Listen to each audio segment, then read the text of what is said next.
특히 여성분들이 많이 좋아할 것 같은 12년 숙성 더브루드와도 좀 비슷하지 않나. 역시 맛있어요. 한 병 정도는 더 구매하지 않을까. 안녕하세요. 위스키와 안주를 소개하는 시간, 위안의 시간입니다. 오늘은 이 면세 전용으로 판매되는 발베니 제품인 이 발베니 15년 숙성 마데이라 캐스크 제품을 소개해 드리겠습니다.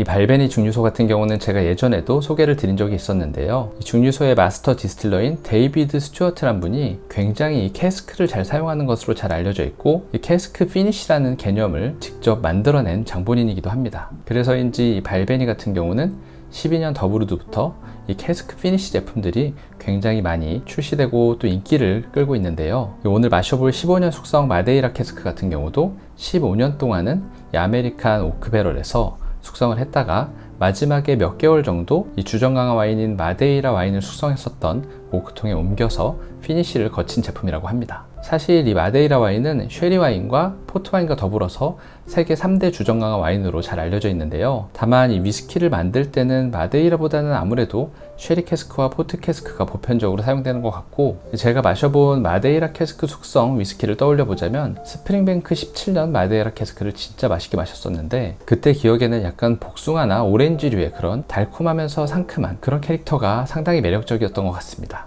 그래서 오늘 안주는 이 복숭아를 준비했고요. 이 제품이 제가 지난달 인천공항 면세점에 갔을 때는 156불에 판매가 되고 있었는데 한국 돈으로 약 20만원 정도 하는 금액이라고 생각이 됩니다. 그래서 과연 이 제품 맛은 20만원 정도의 가치를 하는지 제가 한번 따라서 맛을 한번 보도록 하겠습니다. 그럼 병을 오픈해 줄게요. 이 발베니 같은 경우는 병 모양이 굉장히 예쁜 걸로도 유명한데, 이 15년 숙성 마데이라 캐스크 같은 경우는 진한 핑크빛이 감도라서 특히 여성분들이 많이 좋아할 것 같은 그런 디자인이라고 생각되네요. 개인적으로는 상당히 매력적인 디자인이라고 느껴집니다.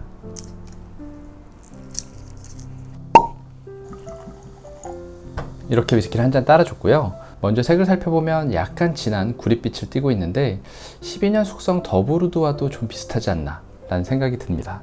다만 이 카라멜 색소에 대한 별도의 언급이 없어서 아무래도 색소를 포함시켜서 색이 어느 정도 조정된 것으로 보입니다. 이 점도 같은 경우는 그렇게 꾸덕하다거나 진하다는 인상은 들지 않고요. 이 43도라는 도수를 고려했을 때 느껴지는 그 정도에서 조금 더 묽은 그런 느낌이 들긴 합니다. 그럼 향을 한번 맡아보겠습니다. 확실히 이 마데이라 캐스크 피니시를 거쳐서 그런지 이 포도류의 그런 과일 느낌이 먼저 느껴지고요. 그리고 알코올이 방금 오픈해서인지 제법 치는 느낌이 있는데, 이건 발베니 모든 제품에서 비슷하게 느껴지는 것 같아요. 이 12년 더브루드도 오픈하자마자는 조금 찌르는 느낌이 있는데, 이 마데이라 캐스크 같은 경우도 역시 그런 비슷한 느낌이 있습니다. 그리고 약간 흑설탕류의 그런 달달한 느낌과 함께 약간 오렌지 같은 시트러스한 과일의 캐릭터도 함께 느껴지네요. 그럼 맛을 한번 보도록 하겠습니다.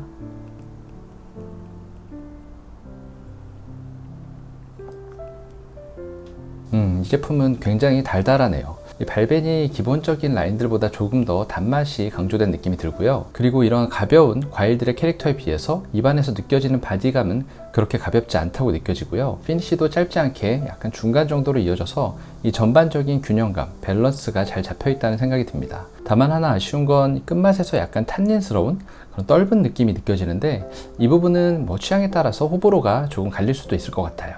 다시 한번 맛을 보도록 하겠습니다.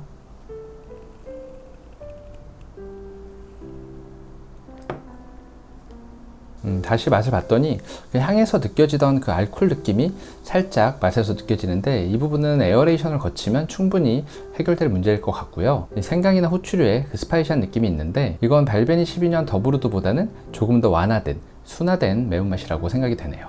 전반적으로 캐릭터가 달달하고 약간 부드럽고 무난해서 이런 복숭아 같은 과일류와 페어링이 잘 어울릴 거라고 생각이 되는데요. 실제로 함께 먹어보면 어떤지 제가 한번 맛보도록 하겠습니다.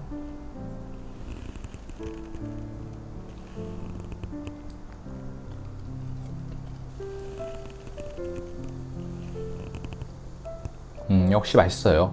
이 제품이 워낙 단맛이 많이 있기 때문에 복숭아랑 같이 먹어도 단맛이 느껴질 정도로 굉장히 또렷한 단맛을 보여주고요. 어울리는 음식을 좀 추천드리자면 육류는 피하시는 게 좋을 것 같고, 약간 생선이라든지 과일 또는 치즈나 디저트류 이런 음식들과 먹으면 굉장히 잘 어울릴 것 같습니다.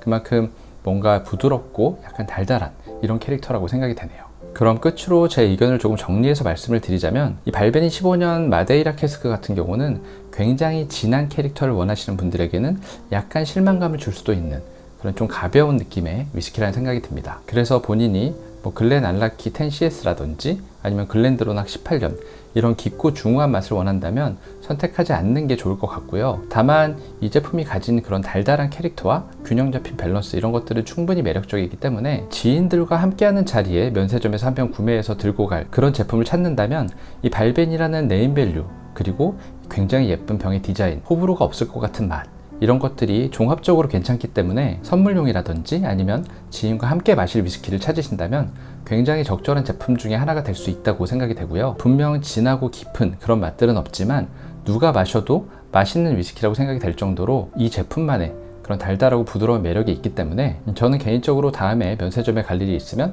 한 병 정도는 더 구매하지 않을까 라고 생각이 되네요. 이 다음 영상에서는 또 다른 발베니의 면세 제품인 이 18년 숙성 페드로 히메네즈를 한번 소개해 드리겠고요. 이 영상이 이 발베니 15년 마데이라 캐스크가 궁금하셨던 분들에게 조금이나마 도움이 되었으면 좋겠습니다. 그럼 영상은 여기서 마치겠습니다.